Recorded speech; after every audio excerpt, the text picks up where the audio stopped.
Hi, everyone. Welcome back to Taking the Lead. I'm your host, Ken Jacobs of Jacobs Consulting and Executive Coaching. And hopefully, this isn't your first time with us. So, on Taking the Lead, we interview respected leaders from the PR marketing, advertising related space.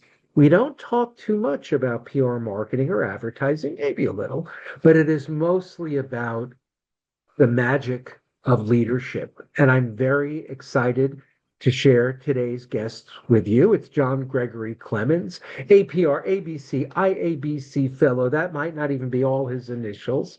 He's the president of Clemons Communications.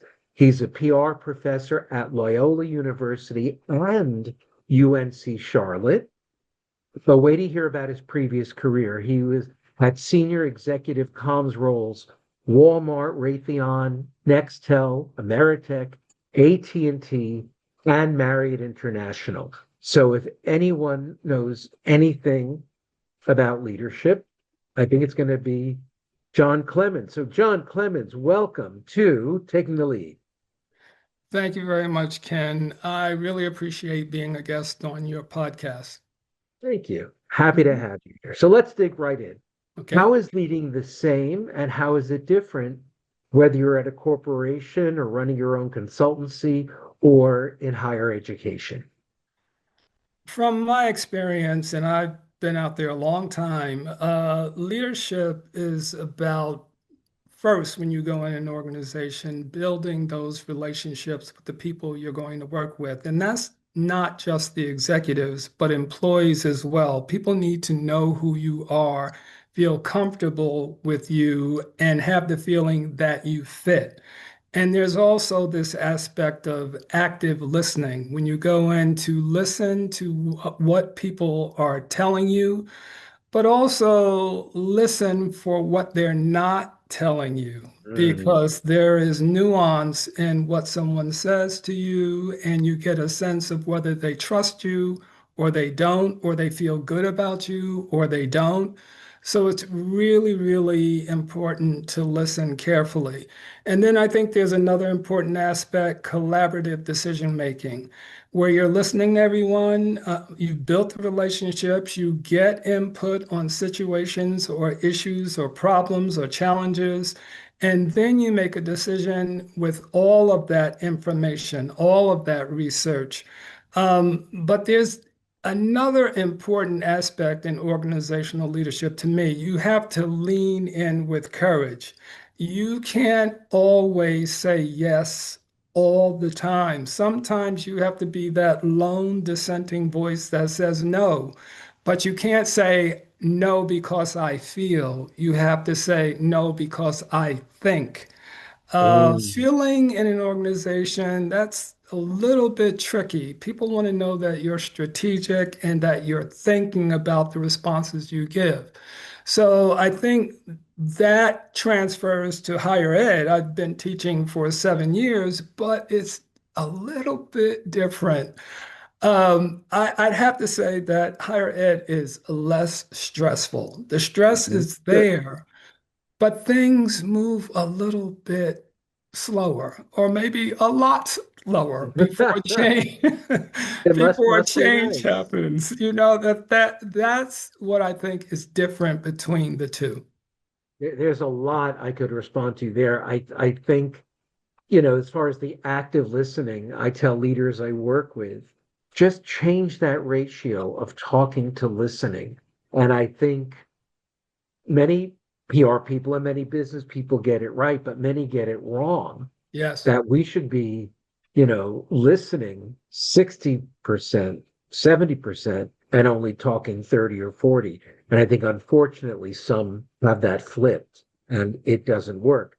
The other thing that really resonated with you, anybody who's taken Myers-Briggs, if you're a feeler, and anyone who knows me, and you could sense it immediately, I'm a feeler, but if you have thinkers on your team, your feeling language is driving them crazy. I know. And I had that experience when I took Myers-Briggs, and the facilitator was very blunt and said, your feeling language is going to drive your team crazy. You've got to replace feel with think, this sense of I know the way forward. And you can do it humbly, but that is much more effective than feeling. Save your feeling for your feeling peers, so to speak. So and it's interesting. I think, a lot of PR executives and comm executives go into higher ed or coaching or both. I True. think each career has its own stresses, and we have to learn to deal with that. But tell me about the three leaders who've most influenced you and your leadership style and why. That's an interesting question. I would have to start with Paul Robeson. And Paul Robeson was a Rhodes Scholar. He was a lettered athlete. He was a singer, had an incredible baritone voice. He was an actor, one of the early actors in Black cinema. He was a writer. He was a speaker. And I considered him and still consider him to be a Renaissance man because there were no limits to what the mind and the body could do. And he also spoke his mind. I regretfully think he was born a little too soon. I Mm. think today he would thrive. Back then, a Black man speaking his mind, there were people then who look for opportunities to bring him down. And I think that's what happened to him in the later years because he did speak his mind, and particularly in the area of politics. But that doesn't dim my admiration for him as a leader and a hero. The second would be, it's actually two people, but I look at them as one, Barack and Michelle Obama. I I'm just a huge fan of both of them because they act in tandem. They act as one in terms of positive national and global influence. And they have had critics come at them, but yet they deflect and they move on and they keep making a positive difference.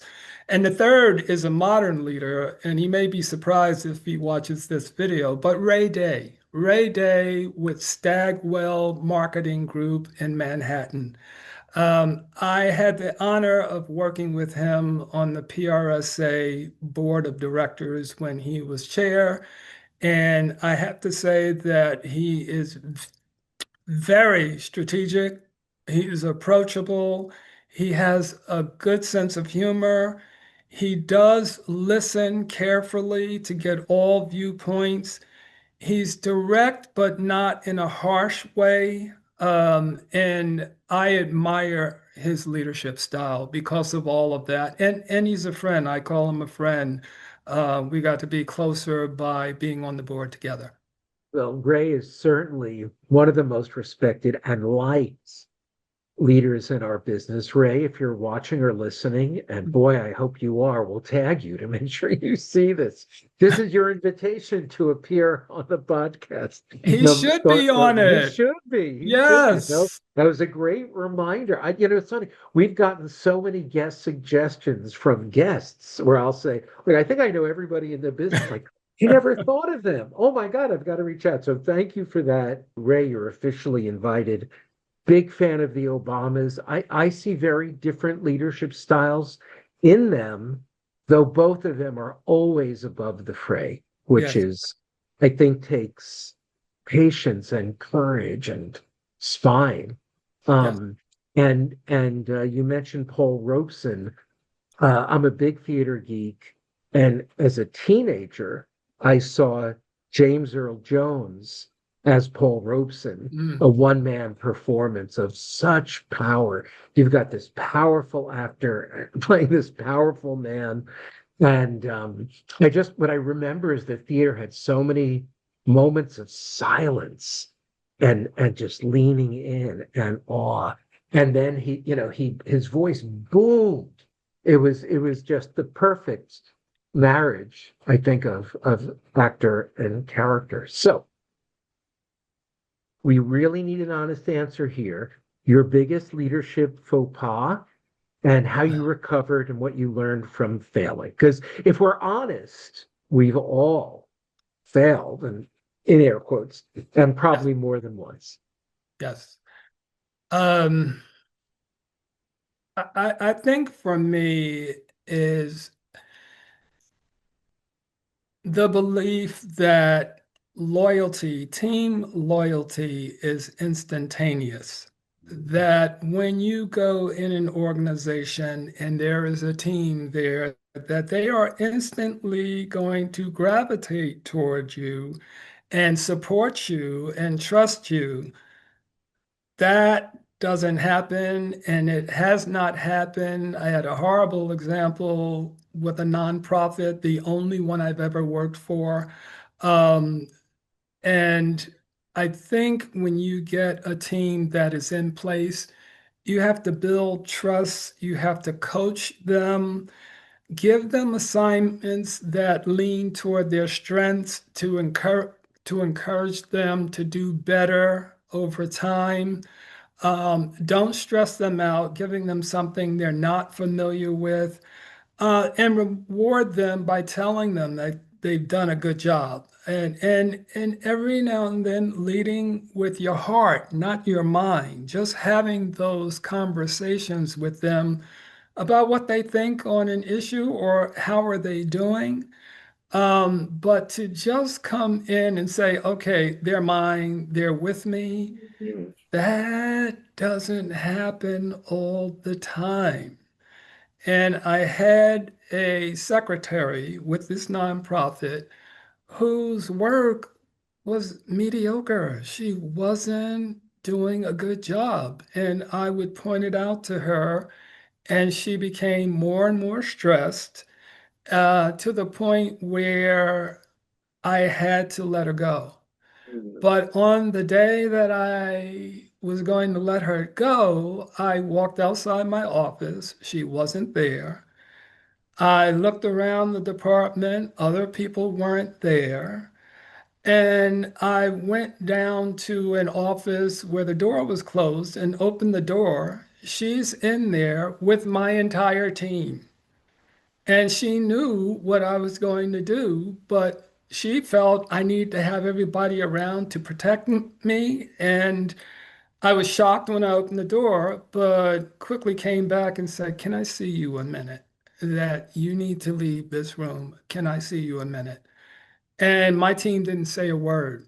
They knew what was going to happen. Plus, she had poisoned the team with a lot of bad mouthing and tearing me down. But in the end, I let her go and got a new assistant, and things got back to normal. But if I had let her stay with the team, it would have fallen apart, and I don't think I would have been able to accomplish what I did while I was at that nonprofit. So that was a horrible experience. Mm. I never expected to walk into that room in that situation.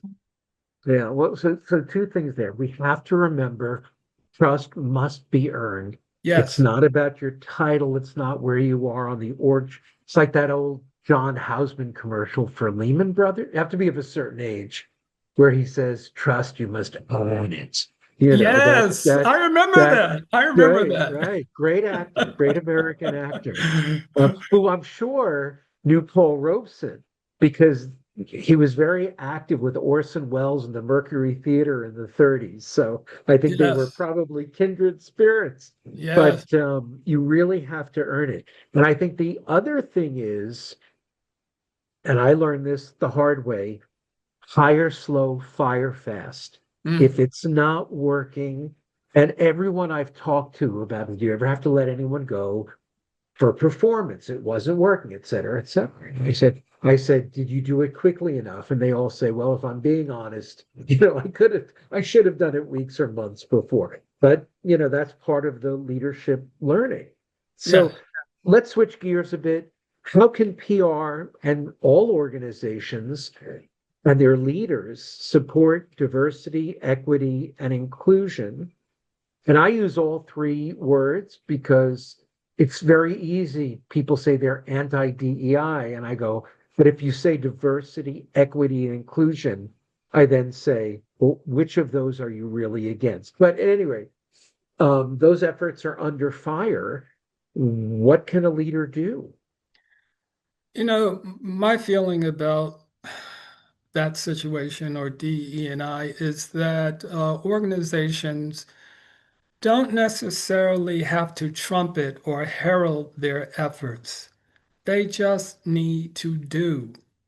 And I think by saying that just need to do, Mm, it needs to be ingrained in the operations. It's not a set aside. It's not something that people can fire at or look at differently. It's just treating people fairly, giving everybody a fair opportunity. And that to me is the bottom line, giving everyone a chance to succeed. And I'm not sure if you know this, but the word minority, which is generally associated with DE and I, is derived from the Latin word minor, and minor means less or mm, small.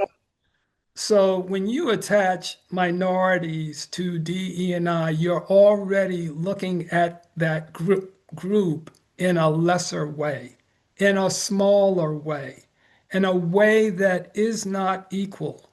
I actually hate that word minority. In my mind, my world, it shouldn't exist. Just treat people fairly. You don't have to blow a trumpet.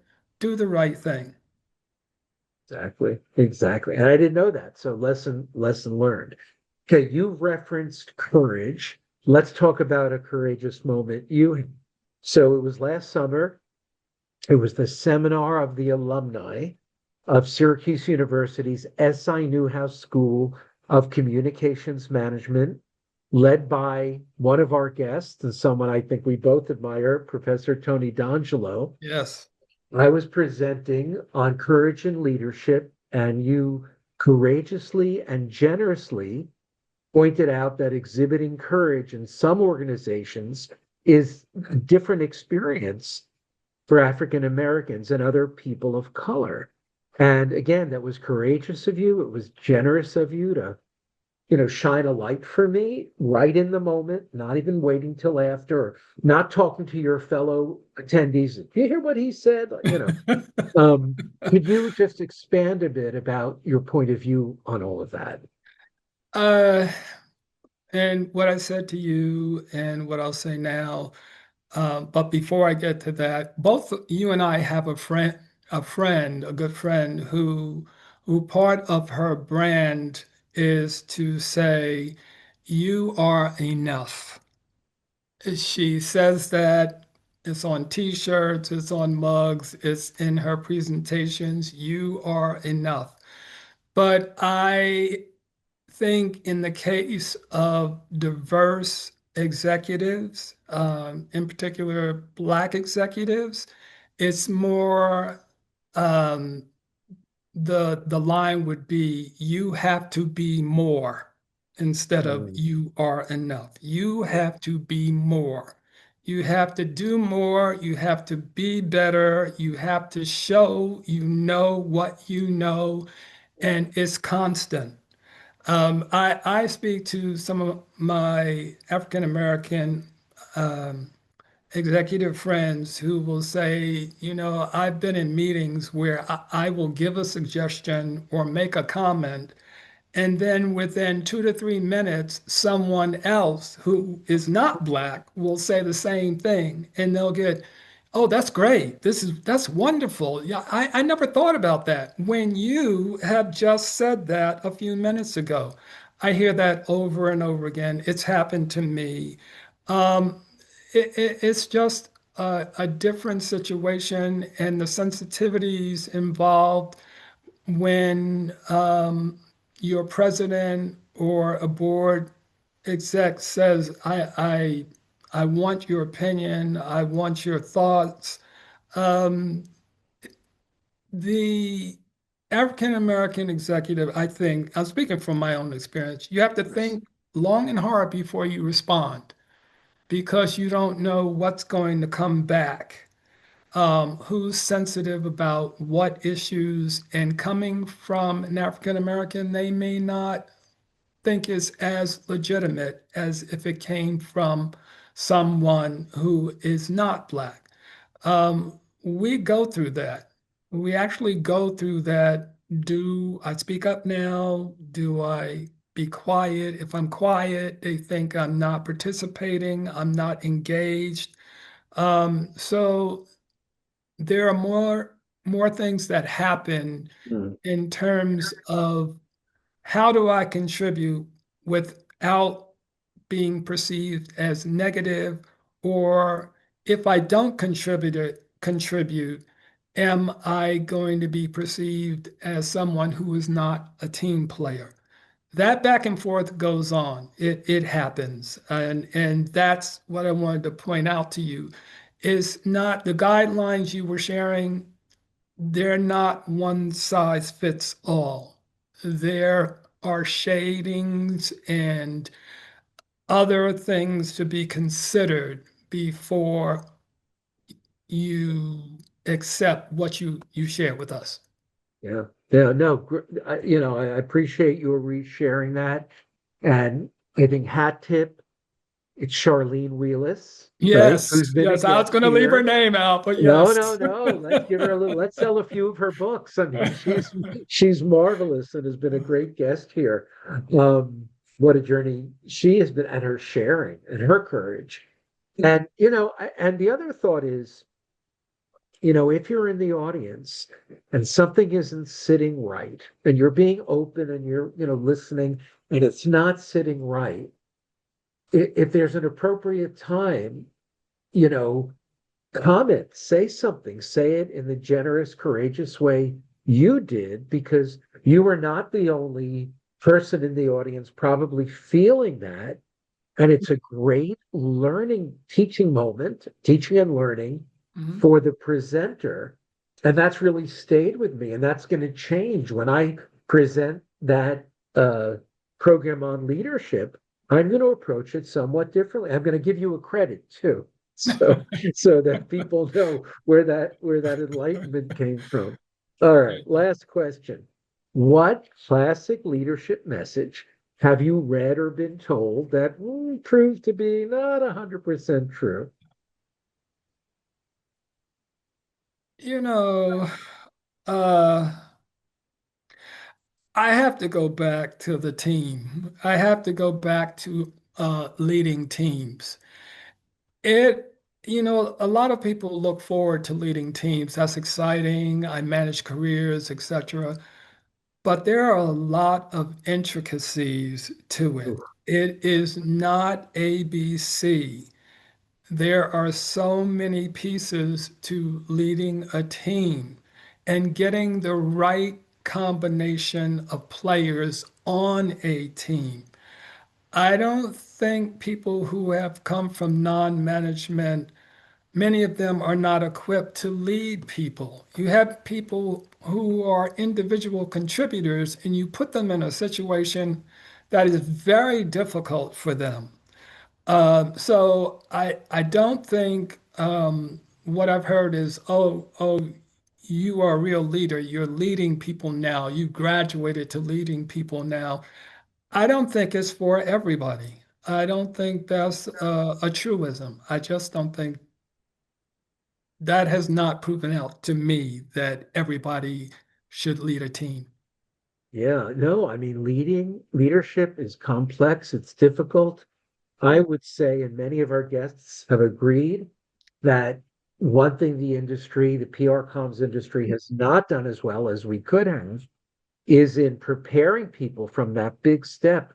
There's learner, practitioner, doer, and then manager, and that's a big step. But the biggest step is into leadership, and Yes, it takes skills and talent, and if I may, coaching, and um, and not everyone is cut out for it, and true. that's okay. Let's accept that.